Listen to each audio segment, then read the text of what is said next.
ஆறாம் அதிகாரம். பஸ்கா பண்டிகையின் 2ஆம் நாளைக்கு பின்வந்த முதலாம் ஓய்வு நாளிலே அவர் பயிர் வழியே நடந்து போகையில் அவருடைய சீஷர்கள் கதிர்களை கொய்து கைகளினால் நிமிட்டி தின்றார்கள். பரிசேயரில் சிலர் அவர்களை நோக்கி, ஓய்வு நாளில் செய்யத்தகாததை நீங்கள் ஏன் செய்கிறீர்கள் என்று கேட்டார்கள்.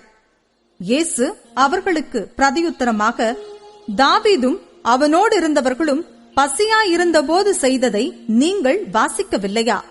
அவன் தேவனுடைய வீட்டில் பிரவேசித்து ஆசாரியர் மாத்திரமே தவிர வேறொருவரும் புசிக்கத்தகாத தேவ சமூகத்து அப்பங்களை கேட்டு வாங்கி தான் புசித்ததுமன்றி தன்னுடனே கூட இருந்தவர்களுக்கும் கொடுத்தானே என்று சொன்னார்.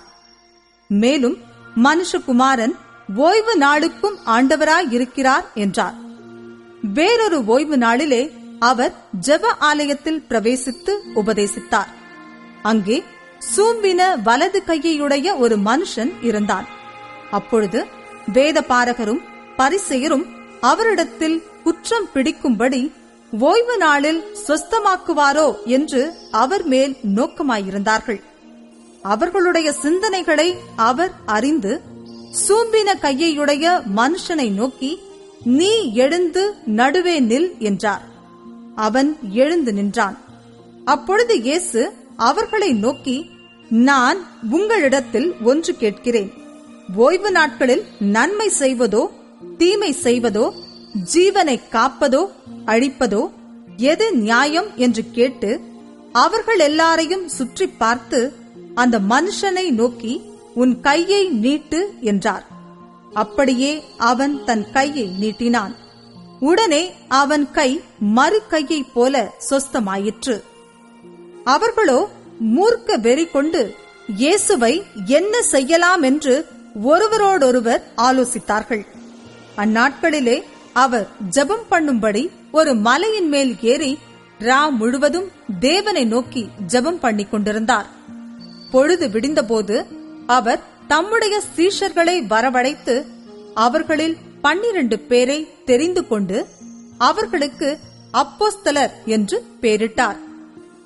அவர்கள் யாரெனில், பேதுரு என்று தாம் பெயரிட்ட சீமோன், அவன் சகோதரனாகிய அந்திரேயா, யாக்கோபு, யோவான், பிலிப்பு, பர்த்தலோமேயு, மத்தேயு, தோமா, அல்பேயுவின் குமாரனாகிய யாக்கோபு, செலோத்தே என்னப்பட்ட சீமோன், யாக்கோபின் சகோதரனாகிய யூதா, துரோகியான யூதாஸ்காரியோத்து என்பவர்களே. பின்பு அவர் அவர்களுடனே கூட இறங்கி சமனான ஒரு இடத்திலே நின்றார். அங்கே அவருடைய சீஷரில் அநேகம் பேரும் அவருடைய உபதேசத்தை கேட்கும்படிக்கும் தங்கள் வியாதிகளினின்று குணமாக்கப்படும்படிக்கும் யூதேயா தேசத்து திசைகள் யாவற்றிலிருந்தும் எருசலேம் நகரத்திலிருந்தும் தீரு சீதோன் பட்டணங்கள் இருக்கிற கடலோரத்திலிருந்தும் வந்தவர்களாகிய திரளான ஜனங்களும் இருந்தார்கள். அசுத்த ஆவிகளால் பாதிக்கப்பட்டவர்களும் வந்து ஆரோக்கியமடைந்தார்கள். அவரிடத்திலிருந்து வல்லமை புறப்பட்டு எல்லாரையும் குணமாக்கினபடியினாலே ஜனங்கள் யாவரும் அவரை தொடும்படிக்கு வகை தேடினார்கள்.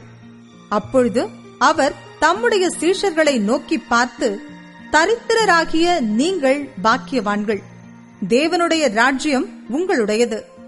இப்பொழுது பசியாயிருக்கிற நீங்கள் பாக்கியவான்கள், திருப்தி அடைவீர்கள். இப்பொழுது அழுகிற நீங்கள் பாக்கியவான்கள், இனி நகைப்பீர்கள்.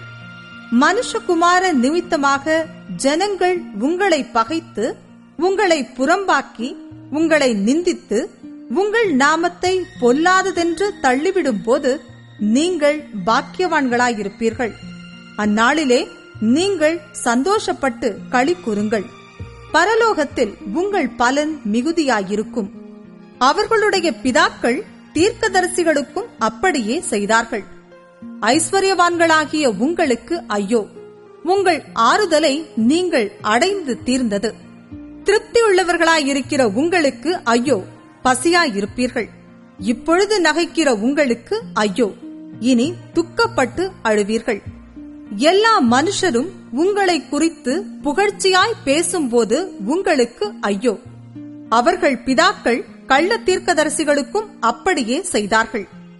எனக்கு செவி கொடுக்கிற உங்களுக்கு நான் சொல்லுகிறேன், உங்கள் சத்துருக்களை சிநேகியுங்கள், உங்களை பகைக்கிறவர்களுக்கு நன்மை செய்யுங்கள், உங்களை சபிக்கிறவர்களை ஆசீர்வதியுங்கள், உங்களை நிந்திக்கிறவர்களுக்காக ஜெபம் பண்ணுங்கள்.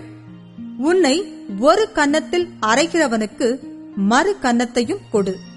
உன் அங்கியை எடுத்துக்கொள்ளுகிறவனுக்கு உன் வஸ்திரத்தையும் எடுத்துக்கொள்ள தடை பண்ணாதே. உன்னிடத்தில் கேட்கிற எவனுக்கும் கொடு. உன்னுடையதை எடுத்துக் கொள்ளுகிறவனிடத்தில் அதை திரும்ப கேளாதே. மனுஷர் உங்களுக்கு எப்படி செய்ய வேண்டுமென்று விரும்புகிறீர்களோ அப்படியே நீங்களும் அவர்களுக்கு செய்யுங்கள். உங்களை சிநேகிக்கிறவர்களையே நீங்கள் சிநேகித்தால் உங்களுக்கு பலன் என்ன? பாவிகளும் தங்களை சிநேகிக்கிறவர்களை சிநேகிக்கிறார்களே. உங்களுக்கு நன்மை செய்கிறவர்களுக்கே நீங்கள் நன்மை செய்தால் உங்களுக்கு பலன் என்ன? பாவிகளும் அப்படி செய்கிறார்களே. திரும்ப கொடுப்பார்கள் என்று நம்பி நீங்கள் கடன் கொடுத்தால் உங்களுக்கு பலன் என்ன? திரும்ப தங்களுக்கு கொடுக்கப்படும்படியாக பாவிகளும் பாவிகளுக்கு கடன் கொடுக்கிறார்களே. உங்கள் சத்துருக்களை சிநேகியுங்கள், நன்மை செய்யுங்கள், கைமாறு கருதாமல் கடன் கொடுங்கள். அப்பொழுது உங்கள் பலன் மிகுதியாயிருக்கும். உன்னதமானவருக்கு நீங்கள் பிள்ளைகளாயிருப்பீர்கள். அவர் நன்றி அறியாதவர்களுக்கும் துரோகிகளுக்கும் நன்மை செய்கிறாரே.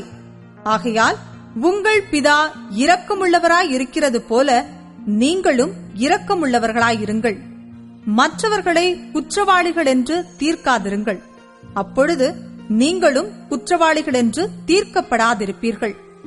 மற்றவர்களை ஆக்கினைக்குள்ளாகும்படி தீர்க்காதிருங்கள். அப்பொழுது நீங்களும் ஆக்கினைக்குள்ளாக தீர்க்கப்படாதிருப்பீர்கள். விடுதலை பண்ணுங்கள். அப்பொழுது நீங்களும் விடுதலை பண்ணப்படுவீர்கள். கொடுங்கள், அப்பொழுது உங்களுக்கும் கொடுக்கப்படும். அமுக்கி குலுக்கி சரிந்து விழும்படி நன்றாய் அளந்து உங்கள் மடியிலே போடுவார்கள்.